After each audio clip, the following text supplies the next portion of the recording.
ఈ మధ్య కొంతకాలంగా హీరోలకి సమాన స్థాయిలో డైరెక్టర్లకు పాపులారిటీ క్రేజ్ వచ్చాయి. టాలీవుడ్ లో అలాంటి క్రేజీ డైరెక్టర్ రాజమౌళి. అపజయ మెరుగని దర్శకుడిగా రాజమౌళి పేరు తెచ్చుకున్నాడు. అందుకే దర్శకధీరుడు అనిపించుకున్నాడు. అయితే కొన్నాళ్లుగా రాజమౌళి నెక్స్ట్ మూవీ ఏమిటనేది అందరిలో ఆసక్తిని క్రియేట్ చేసింది. కట్టప్ప బాహుబలిని ఎందుకు చంపాడు అన్నంత లెవెల్లో డిస్కషన్స్ జరుగుతున్నాయి. ఊహాగానాలు రేగుతున్నాయి, ప్రచారాలు జరుగుతున్నాయి. ఈ నేపథ్యంలో బాహుబలి డైరెక్టర్ తన తదుపరి సినిమా గురించి క్లారిటీ ఇచ్చాడు. రాజమౌళి తక్కువ బడ్జెట్ లో ఒక సినిమాను ప్లాన్ చేస్తున్నాడని కొందరు అనుకుంటున్నారు.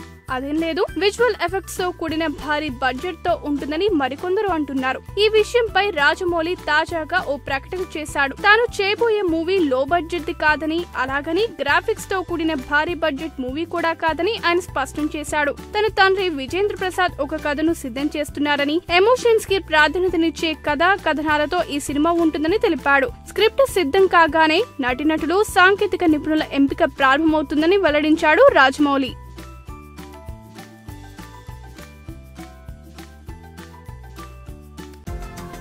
ఈ వీడియో గనుక మీకు నచ్చినట్టయితే లైక్ చేయండి, షేర్ చేయండి, సబ్స్క్రైబ్ చేసుకోండి.